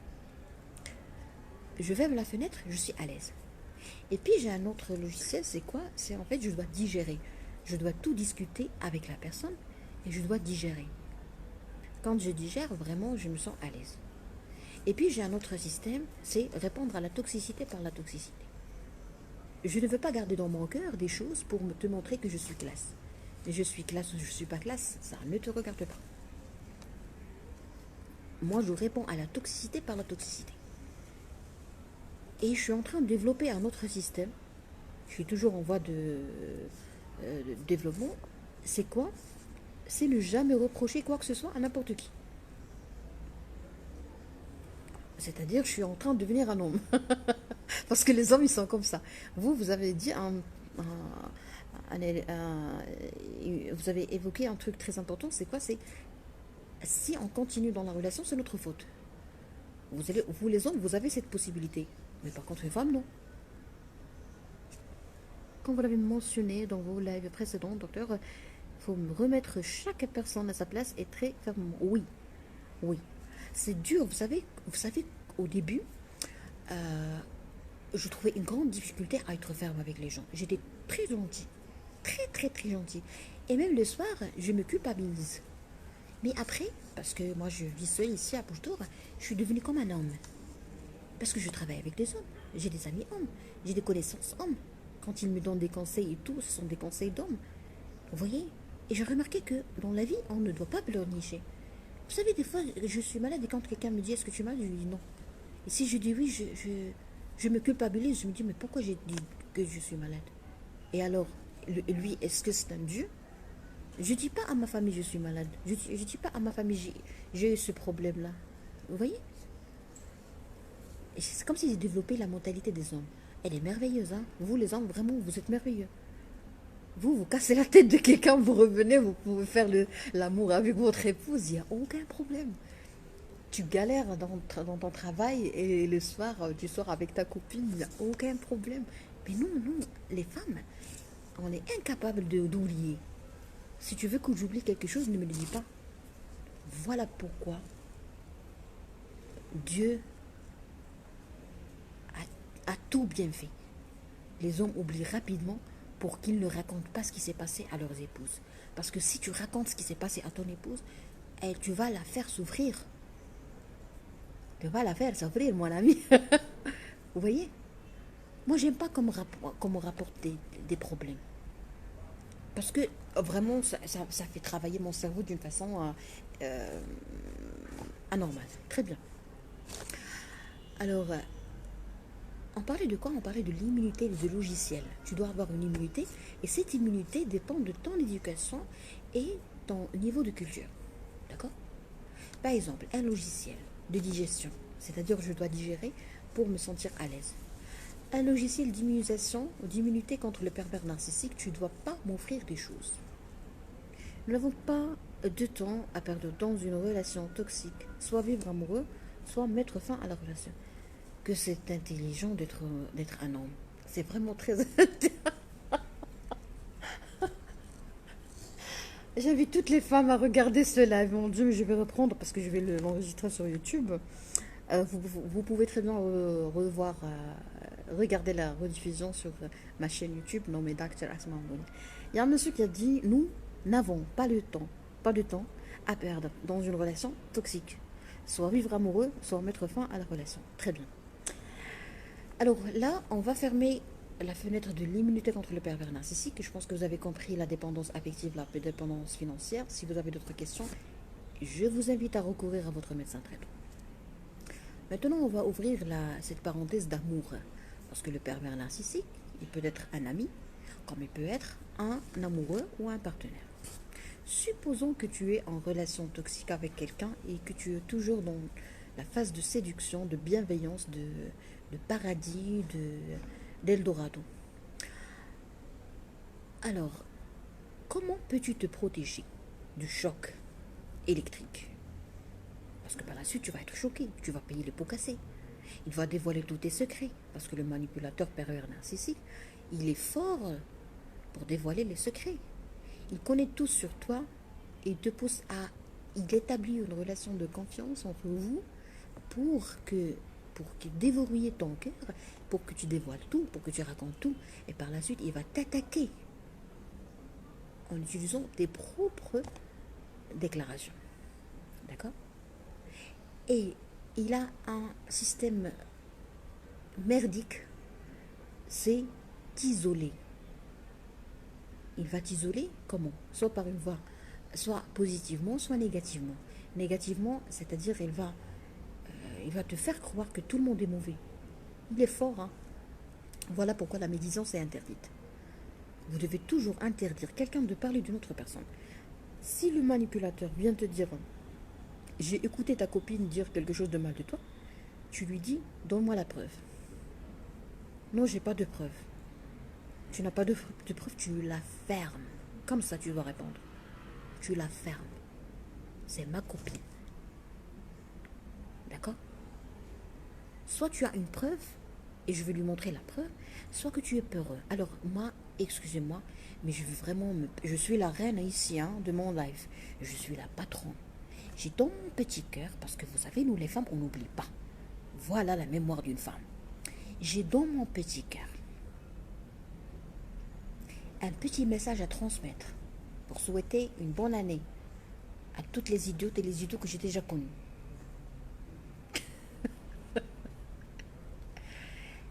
Toute personne qui est venue me dire attention Asma, il y a quelqu'un qui a dit quelque chose de mal dans ton dos, j'aimerais vous dire que je vous emmerde tous et toutes. D'accord? Et actuellement, si quelqu'un vient me dire Flana a dit, je vous jure hein, que je vais tout dire en direct. Bien sûr sans dire les noms. Comme ça, je vais vous donner une bonne leçon. La médisance, c'est pour les idiots.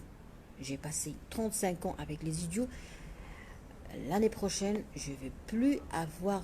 J'ai pas de temps à perdre avec les idiotes et les idiots. Médisance égale à virer. À vos ordres, mon général. Très bien. Alors, une relation d'amour avec un manipulateur.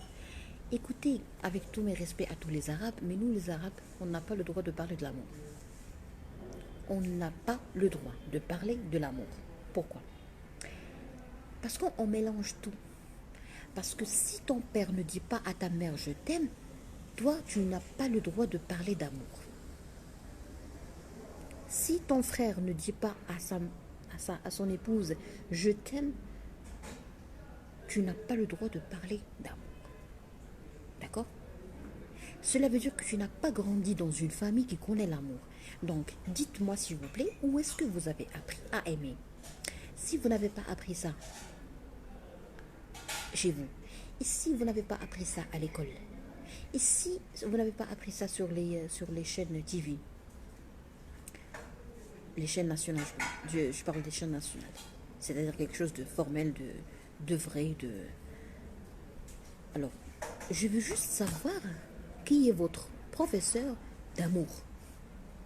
C'est-à-dire que vous avez appris les choses d'une façon anarchique, d'une façon sauvage. Toute personne qui a appris à aimer d'une façon sauvage est une personne sauvage dans l'amour. Est-ce que vous êtes d'accord avec moi ou est-ce que vous n'êtes pas d'accord? L'amour est une résidence, est un immeuble, est un établissement, avec une direction, avec un concierge, avec des agents de sécurité, avec des femmes de ménage, parce qu'il faut quand même faire des ménages, de grands ménages de temps à autre. Ok? L'amour, c'est une résidence. Est-ce que vous pouvez bâtir un immeuble dans une semaine? Non. Alors, si tu arrives à aimer une femme pendant une semaine, cela veut dire que tu peux bâtir un immeuble pendant une semaine. Voilà pourquoi nous les Arabes, avec tous mes respects, c'est rigolo mais c'est vrai, on n'a pas le droit de parler de l'amour parce que c'est interdit chez nous les Arabes de parler d'amour. Dans les écoles, dans la majorité des foyers, d'accord? Donc si tu es arabe et que tu as appris à aimer chez toi, tu as le droit de parler d'amour. Si tu es arabe et tu as appris à l'école de parler de l'amour, des axes des relations amoureuses, tu as le droit de parler d'amour. Si tu n'as pas appris ça dans les feuilletons, avec tous mes respects, mais le scénariste, il y a des scénaristes qui sont malades psychiques. Il y a des réalisateurs qui sont des malades psychiques. Il a un complexe, il a des limites, il a des obstacles, il a un problème dans son cœur. Et il l'a extériorisé sous forme d'un produit merveilleux. C'est-à-dire, il a bien réussi sur le plan professionnel pour traduire une souffrance et un échec sur le plan personnel. Il n'est pas nul, hein. C'est quelqu'un qui est pertinent, qui est brillant sur le plan professionnel. Il a fait un bon film, un bon feuilleton, une bonne série, mais il a un problème personnel et il l'a traduit. C'est-à-dire que quand tu me parles d'amour, de relation d'amour, et surtout les sacrifices, Et surtout le mariage entre deux personnes qui font partie de deux classes sociales différentes et vraiment très éloignées. C'est une catastrophe. C'est proscrit, c'est déconseillé en médecine. 5 étoiles de se marier avec quelqu'un qui ne fait pas partie de ta classe sociale. Un pauvre avec un archimilliardaire. C'est du n'importe quoi. C'est du n'importe quoi. Même si c'est l'homme qui est le plus riche. Un homme qui fait partie, un archimilliardaire, ok. Bien cultivé, tout ce que vous voulez, parce qu'il y a plusieurs archimilliardaires. Il se marie avec une pauvre. Très bien. Le jour du mariage, la pauvre doit bien sûr honorer sa famille, honorer ses parents. Les parents de cette dame paraissent comme des esclaves des parents du mari. Ils ne savent pas. Même si tu leur achètes des tenues traditionnelles neuves et tout, ils ne savent pas comment se comporter. On leur sert des plats avec des couteaux, des fourchettes, et ils ne savent pas les manipuler. Voilà comment ça se démarre déjà. Ça démarre. Déjà, il y a un grand écart entre tes parents et les siens. Ça, premièrement. Deuxièmement, il y a un problème culturel. Alors, il y a beaucoup de gens qui croient que la culture n'est pas importante. Excusez-moi. Je suis vraiment désolée, mais si vous croyez que le niveau culturel des gens n'influence pas la relation, cela veut dire que vous êtes vraiment en danger. Parce que quand tu prends ton café, moi par exemple, j'aime bien prendre mon café tranquillement. Et si je prends mon café avec quelqu'un, cela veut dire que cette personne est vraiment bien cultivée. Pourquoi? Parce que quand je prends mon café, déjà j'aime bien sentir l'odeur du café avant de le boire. Et j'aime pas le bruit. Et j'aime pas les arrivistes. Et j'aime pas les critiques. Et j'aime pas la médisance. Et j'aime bien la grâce. Et j'aime bien partager des idées et apprendre quelque chose de la personne en face. Donc soit je prends mon café en lisant mon livre, c'est-à-dire je suis là pour apprendre, soit je prends mon café en apprenant de la personne en face. Si tu as le crâne vide, si tu n'as rien étudié, tu n'as rien appris, tu n'as aucune idée, aucune information dans ta tête, et que je prenne un café avec toi, mon Dieu, mais de quoi est-ce qu'on va parler? De quoi? De la politique? De quoi? De la médisance? De l'hypocrisie? De quoi? Tu n'as aucun sujet dans ta tête. Tu ne parles que des gens.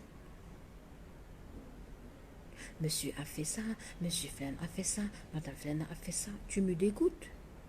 Tu peux même faire monter ma pression artérielle. Tu vas gâcher mon café. Et je ne peux pas prendre un deuxième parce que c'est pas bon pour la santé. Vous voyez?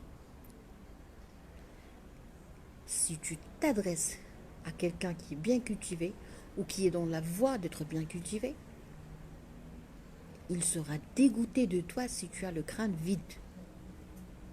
Et si tu as le crâne vide, cela veut dire que tu passes tout ton temps à faire du n'importe quoi. Donc, s'il vous plaît, pour les gens qui me font confiance, j'ai un conseil en or. Essayez de lire des livres. Des livres des savants. Et non pas les livres d'un philosophe qui s'est suicidé par la suite. Si quelqu'un s'est suicidé, mon Dieu, mais pourquoi tu lis son livre? D'accord? Un livre, déjà, rien qu'en lisant le nom, tu as peur. Moi, je déteste les films qui ont des noms, des titres vraiment affreux, horribles. Des livres qui n'ont aucun sens. D'accord? Donc, ça c'est mon modeste avis par rapport aux relations amoureuses dans un pays ou dans une communauté où l'amour n'est pas appris correctement et n'est pas enseigné correctement. Donc, si tu as appris les choses d'une façon sauvage, automatiquement tu vas les faire d'une façon sauvage. Bavardage, bravo, baratin et tout. On va fermer cette fenêtre et finalement on est arrivé à notre partie, comment dirais-je, essentielle de ce live, c'est de mettre un plan de travail pour l'an 2024. Mes propositions, c'est que les lives en arabe sont proscrits. Pouvez-vous me recommander un bon livre? Je ne peux pas parce que je ne connais pas votre niveau culturel. C'est à vous de choisir. Alors, premièrement, pour les lives en arabe, c'est interdit. Pourquoi? Parce que c'est très nocif pour la santé. Pour ma santé, ok? C'était une recherche, c'était une étude que j'ai faite. J'en suis fière. Mais je peux vous donner le résultat de ma recherche sous forme de petites vidéos qui s'appelle Mana'a électronique, c'est-à-dire l'immunité électronique. Et ça va être très intéressant parce que vous allez découvrir avec moi ce que j'ai découvert pendant toute cette période, toutes ces années de live. Donc c'est interdit de discuter avec les Arabes. Pourquoi? Parce que quand j'anime des lives en arabe, j'élimine un problème, j'élimine la sélection, et la sélection est très importante. Pour être en bonne santé, tu dois être sélectif. Et pour être sélectif, tu dois mettre des barrages, des obstacles. D'accord? Alors ces obstacles, ils permettent à des gens d'accéder et d'autres ne vont pas pouvoir accéder. Donc ça diminue, ça refroidit un peu, si vous voulez, cette chaleur sociale assez perturbante, si vous voulez. D'accord? Tous les meilleurs vœux à vous et à la population de Bouche d'Or, très chère à moi, avec laquelle j'ai passé des années merveilleuses et gravées. Merci beaucoup, c'est très gentil. À vous aussi. La lecture est importante. Oui, exactement.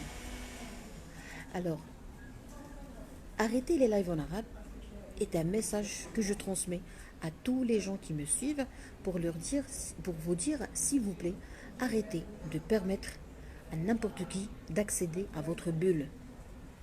Tu dois faire un effort pour arriver à moi. Alors la modestie, c'est quoi? La modestie, c'est qu'il y a un supérieur, un inférieur. Alors, par exemple, je vais prendre un exemple où c'est moi l'inférieur, d'accord? Pour ne pas dire que je suis narcissique. Les grands esprits discutent les idées. Voilà. Les esprits moyens discutent des événements, les petits esprits discutent les gens. Roosevelt, exactement.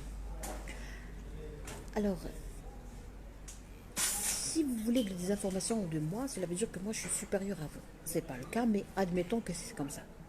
Vous voulez que je sois modeste avec vous, c'est-à-dire que vous m'avez déjà prise pour quelqu'un qui est supérieur à vous. Alors là, je vais vous donner un exemple où ça serait moi l'inférieur. C'est-à-dire ma relation avec un professeur, par exemple, en médecine.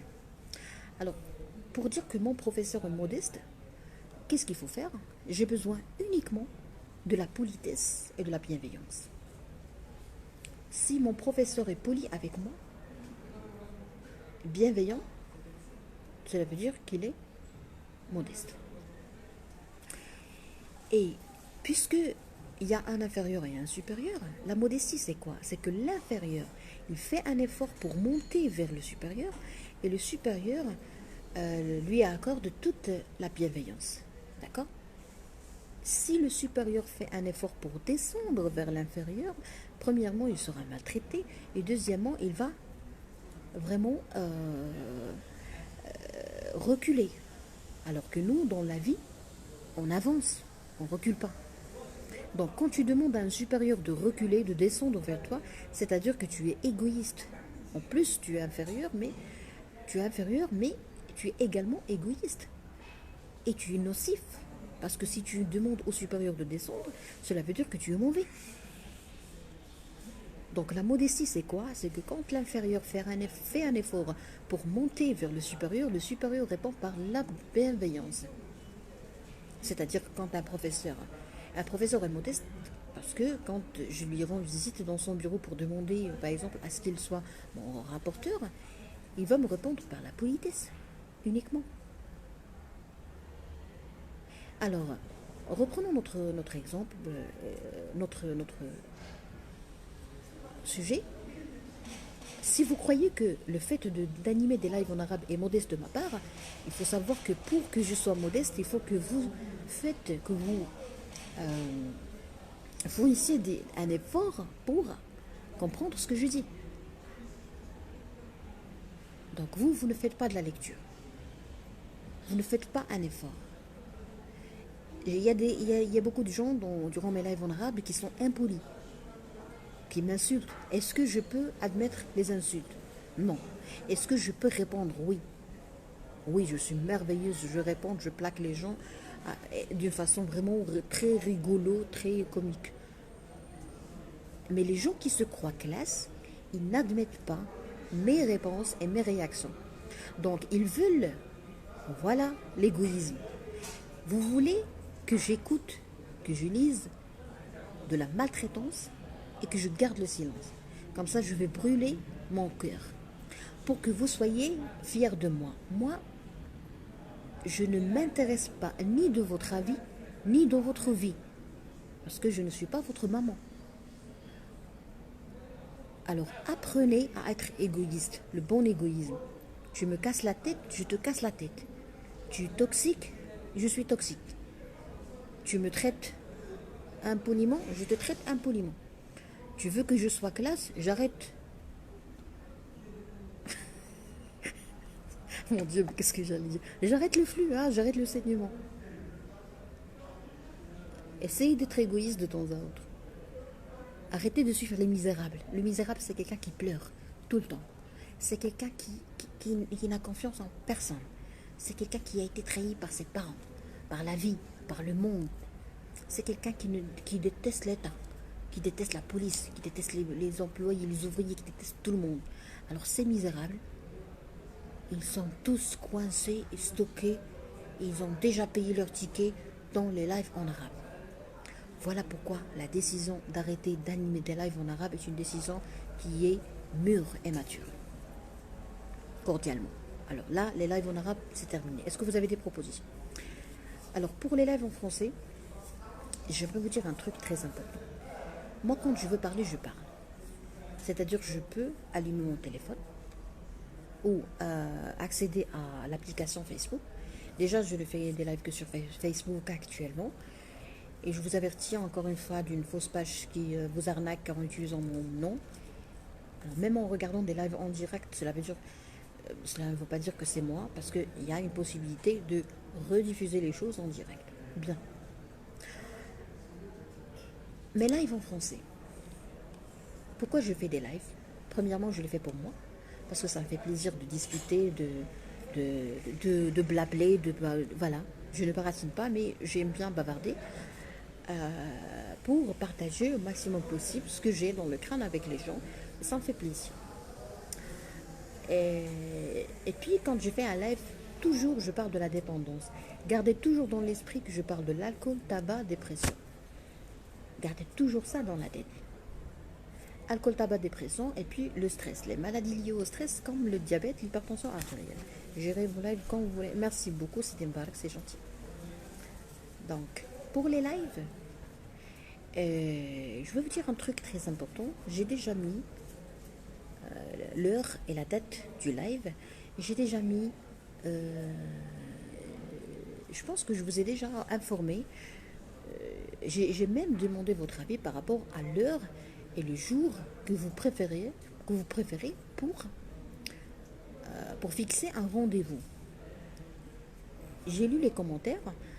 Vous pouvez très bien revoir les commentaires de la publication où j'ai demandé votre avis par rapport à rendez-vous optimal pour vous. Je pense que la majorité a choisi le soir et il y a des gens qui ont choisi vendredi et d'autres qui ont choisi samedi. Mais avec tout le respect que je dois à la population qui me suit, ou à la communauté qui me suit, on est 5, on est 6 actuellement. On est 6. Alors là, on va faire une toute petite comptabilité un tout petit bilan, une toute petite étude statistique. Si un de mes abonnés me dit un jour, docteur, s'il vous plaît, donnez-nous un rendez-vous des lives, je vais vous prendre pour des fous. Parce que moi, je n'ai pas de deuxième session. Tu n'as pas le droit à commettre une erreur avec moi. Tu commets une erreur, je mets une loi, je change mon logiciel.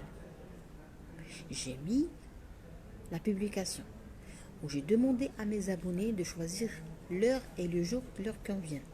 D'accord? Et j'ai fixé le rendez-vous. J'ai déclaré ça. J'ai informé comme quoi j'ai été en retard, je pense 15 minutes, c'est pas grave. Actuellement, on est 9. Donc cela veut dire quoi? Cela veut dire qu'il n'y a pas une relation cause à effet garantie. C'est-à-dire que si je vous informe, ça ne veut pas dire que le live, ça ne veut pas dire que vous allez être tous présents dans mon live. Donc oubliez, la décision est prise. Marche arrière, il n'y a pas de marche arrière. D'accord? Oubliez, je ne vous donnerai jamais le droit de choisir la date et l'heure de mes lives. C'est moi la reine, c'est moi qui décide. Parce que quand je vous ai donné cette faveur, quand je vous ai donné ce choix, vous n'êtes pas présent. Donc, il n'y a pas de respect de rendez-vous entre nous. Pour le retard de 15 minutes, je suis docteur et j'ai des engagements qui sont encore plus urgents, plus importants que mon live. Et si c'est le cas pour vous, si vous avez d'autres engagements qui sont encore plus importants que mon live, cela veut dire qu'on va revenir au même point, c'est-à-dire on n'a pas besoin de fixer un rendez-vous. Donc je fais le live comme je veux et quand je veux. Très bien. Un message très pertinent à passer pour les gens qui veulent des informations médicales, qui me disent docteur, vous êtes docteur et on veut avoir des informations médicales. Je vais vous dire un truc très important. Je n'ai pas le droit de donner un avis médical ou des informations médicales à des malades sur les réseaux sociaux. Il est strictement interdit d'empiéter ou de parasiter la conduite ou le traitement ou la stratégie thérapeutique de votre médecin. Nous les médecins, on se respecte. Tu es malade, tu dois être examiné. Si tu n'es pas examiné, personne n'a le droit de donner son avis. Donc, ce n'est pas intelligent et c'est interdit de demander, déjà vous n'avez pas le droit de demander mon avis médical par rapport à votre problème de santé parce que vous avez votre médecin. Et si vous voulez comparer ce que je dis ou ce que je vais dire à ce que votre médecin a dit, cela veut dire que vous êtes des enfants. Alors les enfants, on n'a pas le droit de parler aux enfants. Donc soit tu es un homme mûr et mature, soit vous êtes une dame mûre et mature, soit vous êtes une gamine ou des gamins. Quand vous me posez cette question, docteur, s'il vous plaît, j'ai fait une consultation, le médecin m'a prescrit ceci et ceci, est-ce que cela peut retentir sur ça? Est-ce que ce médicament peut influencer ça? Est-ce que je peux augmenter le C12? Est-ce que je peux arrêter ce traitement toute seule? Alors, ce type de questions, pour moi, c'est de l'enfantillage. Vous êtes des gamins. Si vous posez ces questions, vous êtes des gamins. Donc, arrêtez d'essayer de faire l'intelligent dans mon live parce que je suis si audacieuse et je n'ai aucune crainte. Je n'ai aucun risque. Je n'ai aucun risque à craindre pour dire mon avis clairement par rapport à vous. Parce que dans le cabinet, et je pense dans le cabinet de tous les patients, de tous les médecins que je salue, on ne peut pas échapper à ce type d'enfantillage que font les patients quand ils reviennent nous dire docteur s'il vous plaît j'ai demandé à un autre médecin et il m'a dit j'ai demandé à une autre femme, j'ai lu sur internet. Excusez-moi mais ça c'est du jeu. Si vous voulez jouer vous pouvez très bien partir au vous savez quand j'étais à Casablanca, quand j'étais très jeune, quand j'étais encore une gamine, Il y avait ma grand-mère qui nous ramenait jouer dans un parc qui s'appelle Parc Yasmina. Je sais pas, est-ce que ça marche toujours? Parc Yasmina, c'est tout près de Casablancaise et tout. Et Cindy Bad également. Et je sais pas, durant le mois de Ramadan, il y avait une foire internationale tout près de la mosquée Hassan II. Un grand terrain où il y a une zone, comme une sorte d'établissement couvert et tout, salle couverte. Et il y avait du cirque, il y avait comme une sorte de parc où on peut jouer. Donc pour les gens, avec tous mes respects, mais si tu t'amuses à partir chez plusieurs médecins et à demander l'avis de plusieurs médecins et de faire des recherches sur Google pour savoir qu'est-ce que tu as, cela veut dire que l'enfant intérieur, ton enfant intérieur a besoin de jouer. D'accord? Il est fermé. Ah, d'accord. Voilà. Mais si tu as un problème psychique, si tu n'arrives pas à faire confiance à ton médecin, c'est simple, c'est évident, ça peut arriver à n'importe qui. Parce que nous, on étudie, durant notre formation, on a même une formation séparée qu'on peut faire pour améliorer la relation de confiance médecin-patient. Si c'est le cas, ben je vous invite à discuter ça avec votre médecin. C'est pas méchant. Parce que nous, les médecins, euh, même si tu insultes le médecin, même si, bon, je parle de moi, même si un patient m'insulte, je ne vous encourage pas à insulter les médecins. Hein. Mes chers collègues, j'ai rien dit. Chers confrères, j'ai rien dit. Je parle de moi. Si un patient, par exemple, en psychiatrie, vous insulte, on sait très bien qu'il est malade. Il est déprimé, il est bipolaire, il est schizophrène, il a un délire de persécution.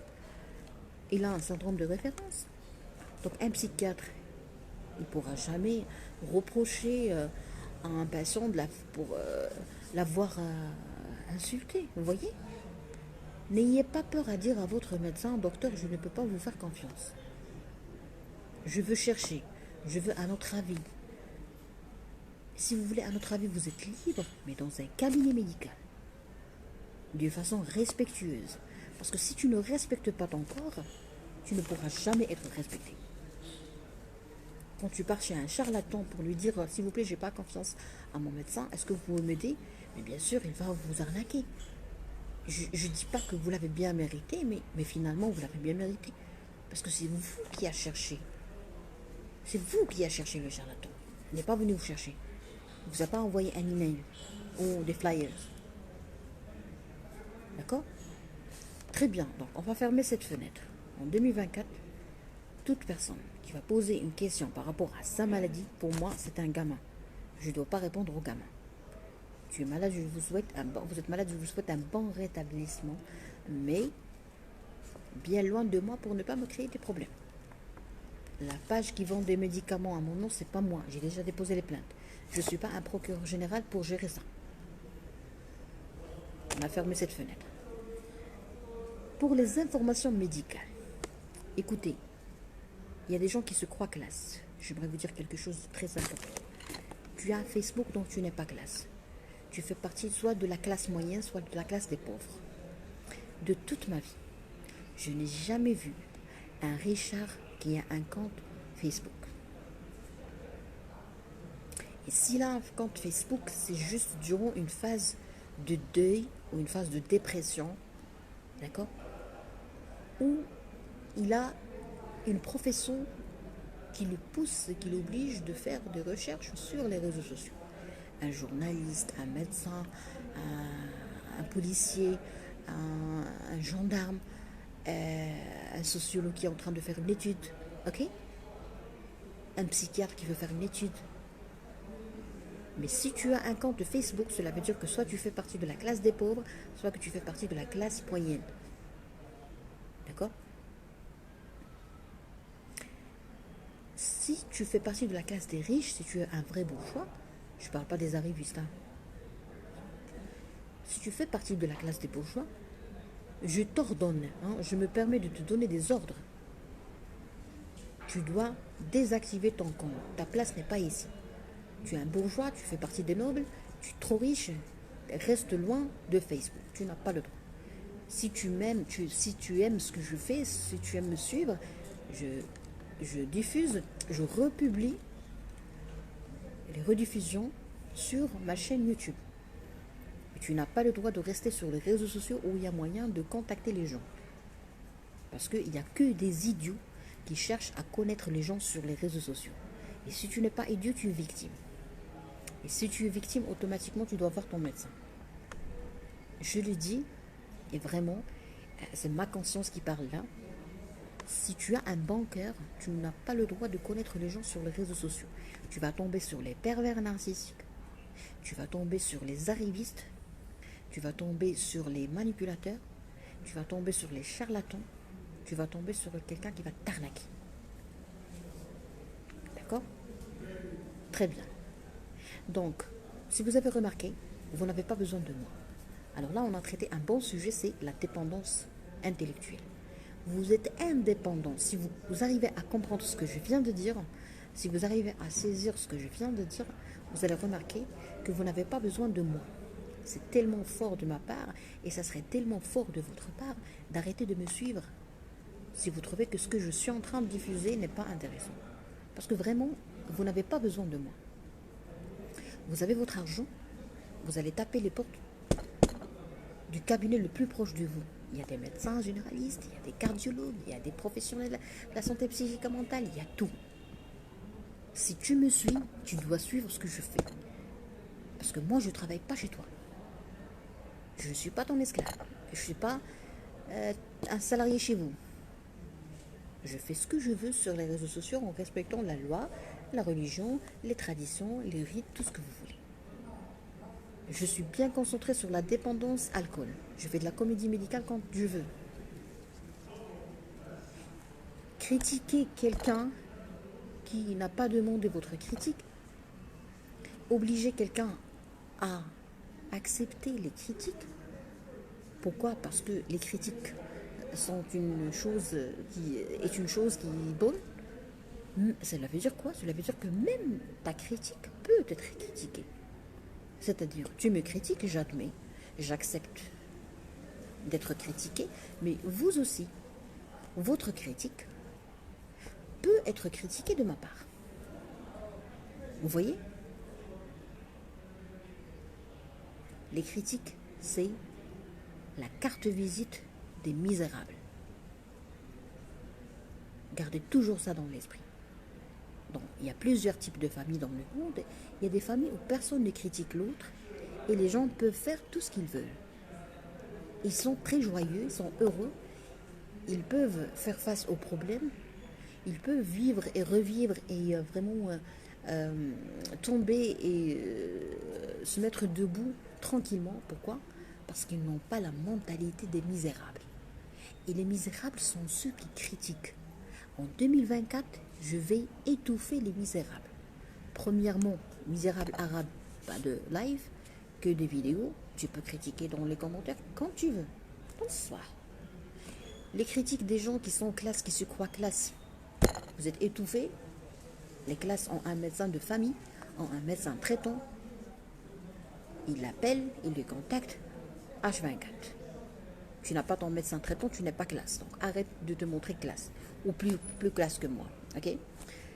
Troisièmement, les gens qui se croient intelligents, les arrivistes qui se croient intelligents, qui veulent faire des consultations sur les réseaux sociaux, c'est interdit par la loi et chez nous les médecins de faire une consultation durant un live ou de critiquer la conduite d'un autre médecin. Binescom. D'accord? Donc vous êtes étouffés. Et là, on va vivre, Inch'Allah, si on reste en vie, on va vivre une année audiovisuelle, parce que c'est virtuel, comme je veux et comme vous voulez. On va rigoler, on va plaisanter, on va découvrir la comédie médicale comme on veut. Il y aura des vidéos et des lives ultérieurement en anglais et en espagnol. Et je vais vous montrer des atouts, des loisirs, des habitudes que je fais. On va vivre un an de beauté et de bonté. Les arrivistes, vous n'avez pas de place chez moi. Les philosophes, vous n'avez pas de place chez moi. Les gens de Rud al-Arak, vous n'avez pas de place chez moi. Je ne suis pas un savant. Je ne donne pas des cours d'islam, de religion. Pas de religion, pas de philosophie, pas d'arriviste.